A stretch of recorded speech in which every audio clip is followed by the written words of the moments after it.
The American, Chapter 10, by Matthew C. McLean, a shorthand missile tale.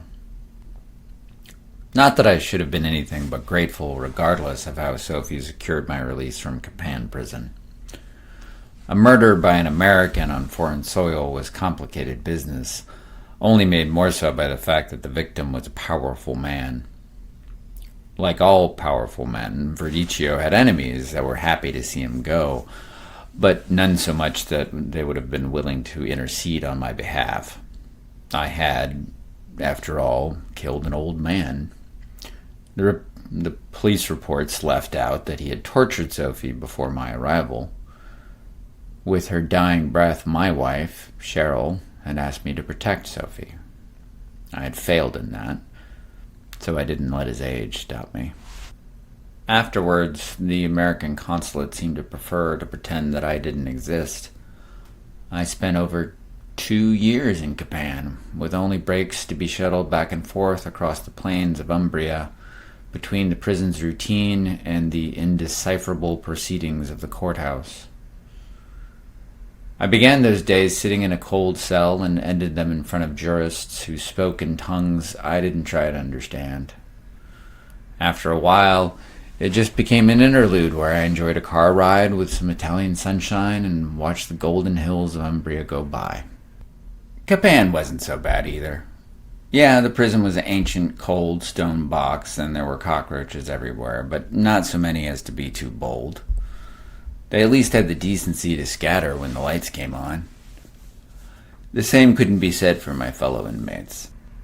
Starved for sunlight, they gravitated toward any illumination, which I suppose explained how many of them reconciled with their old religions. I didn't. Through the court proceedings and inevitable corruption around them, how I arrived in Capan leaked back to the other prisoners. It resonated in a change of how I was viewed, a hostility I could feel even through the barriers of language and culture. Capan was filled with would-be gangsters, bona fide mafiosos, smugglers, small-time thieves, and big-time crazies. I kept waiting for one of Verdiccio's buddies to send someone with a shiv my way, but weeks turned into months, and it never happened. One day I learned why. I was drying myself after a shower when a man stepped around the corner and into the room. I always faced the exit as being naked places anyone in a vulnerable spot, and I was expecting someone to eventually take advantage of that. But he didn't look anything like I expected. He was short, swarthy, with a beard of dark curls. He wore one of the wool caps the Muslim prisoners seemed to prefer. He was younger than first inspection might have estimated. His hands were clasped in front of him. Certain that he had my attention, he said, "Assalamu alaikum." I knew what that phrase meant, but considering I'd been carrying a rifle most of the times I'd heard it, I was never quite sure how to respond. That day I only had a towel, so I went with, "And peace be with you. You will pardon me interrupting your ablutions, but privacy is so difficult to come by here." His words were quiet and soft. I felt threatened anyway, so asked, should I bother asking where the guard went? He declined his head slightly, a small bow to the realities of Capan. He was reassured I meant you no harm, so only a small bribe was necessary to provide us a few moments alone. Okay. I wrapped my towel around myself and straightened up so I towered over him. Why don't we start with why I'm talking to you instead of being knifed by one of the gangster wannabes running around this place? Could give someone quite the reputation if they made their bones with me. He smiled as if it pleased him that I knew this. The men you speak of were aware of your deed before your arrival, or at least the important ones were. However, the death of Verdicchio has caused a power vacuum. There are... He paused as if searching for the right word, which surprised me. His English was excellent. There are factions. Your fate, as it were, has become a bargaining chip between them. Each side has promised retributions should another steal the honor of killing you. As to the former, you served in the U.S. Army. Marine Corps. Ah, even better. There are many of my brethren who arrived here after fleeing the wars in Iraq and Syria. Some of them fought there.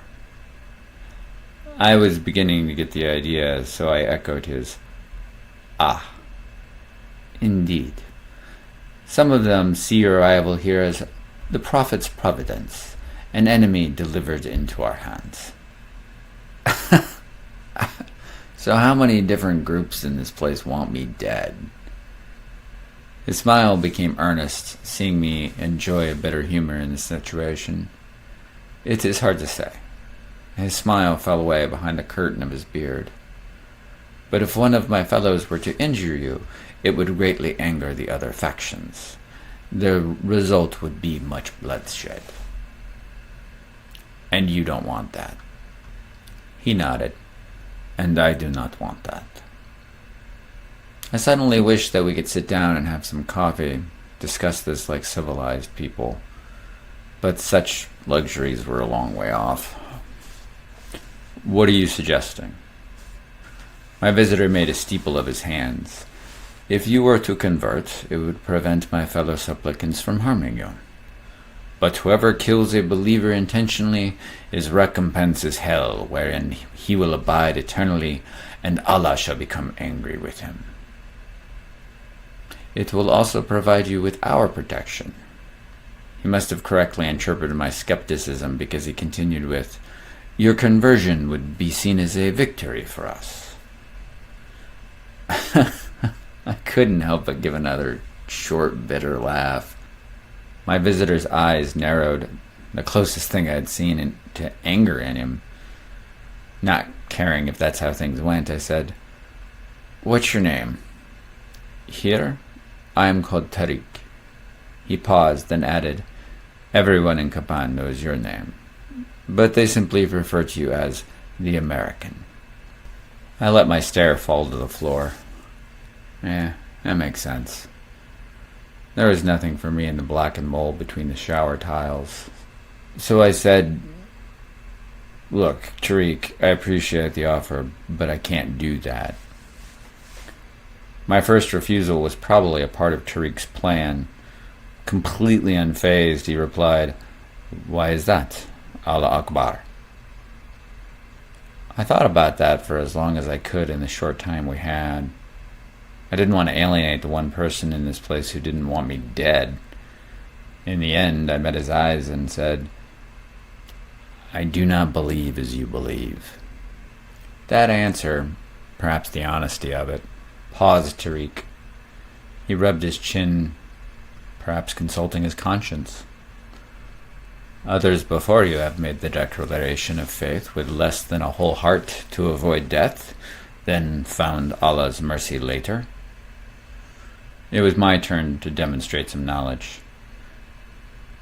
The Shahada requires it be taken in sincerity, in front of witnesses. I wouldn't presume to lie to you, your brethren, or your God. After a moment, I added, maybe foolishly, or myself. Tariq's demeanor changed at this. He didn't become angry, but his expression flattened. "That is unfortunate. I'm sorry." I was turning away the only person who wanted to help me in that ancient place of captivity and degradation. "Without our protection, you will most likely die here, American."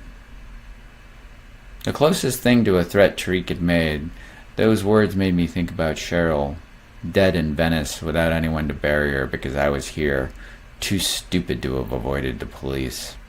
As I felt that old, cold anger rise up, I heard Cheryl's voice, calming as always, telling me at least Sophie was okay. I'd gotten her to help in time, and Tariq was the closest thing I had to an ally right now. All I took out of that, though, was a reminder I would never see my wife again. Whatever empathy I felt for Tariq was supplanted by that so thoroughly I thought about killing him. His corpse in the shower would send a message to the others about trying to make peace with the American, and it would most likely spur the others into ending this. Tariq must have sensed that. His eyes became shielded and he took a step back. That pulse of fear allowed me to keep my anger in check. Instead of bashing his head into the wall, I said, "Yeah." He blinked the fear out of his eyes, there 1 second, gone the next. It was replaced by recognition, maybe seeing in me something he had seen in his home country many times before. "I see. I apologize. I did not realize that is what you wished. The strong is not one who overcomes the people by his strength, but the strong is the one who controls himself while in anger." The words were faintly familiar, but I couldn't quite place them, so I only replied with a scholarly, "What?" Tariq again declined his chin slightly. "Merely an observation." With that, Tariq turned and went, leaving me to my fate. I don't know what he did after that, but regardless of my resistance to conversion, my conversation with Tariq must have left a positive impression on him. The other Hadji in the place decided to take a pass. In the end, it was the stubbornness of the Italians that saved me. Predictably, there were hotheads who wouldn't wait for the dispute amongst the elders to resolve on who got to kill me. Those weren't hard to deal with. They were braver than they were smart, and they never had much of a plan, and I wasn't simply going to roll over for them. The old mustachios running Capan, though, thought they had all the time in the world to deal with me. They weren't in a rush. Until one day I was given my old clothes and a room to change in, then let out onto the flat blacktop that was the prison's parking lot. Leaning against an old Super Mini was Sophie, scarred and beautiful. She was brushing blonde hair out of her green eyes and smiling at me in a way that made me expect to wake up at any second. Instead of disappearing, though, the closer I walked to her, the more real she became. She'd been someplace where she got some sun, a few freckles dotting the skin on her cheeks and nose, only marred by the knife marks Verducci had left on her. Still half a hand taller than me, I smiled up at her and wanted to ask how. But she just stepped away from the car and opened the passenger side, gesturing for me to get in. I met Atwell later the same day at a rest stop near the Swiss border. That took some of the shine off, but I figured if someone like Sophie cared enough about me to go to all of this trouble, maybe I had something worth living for.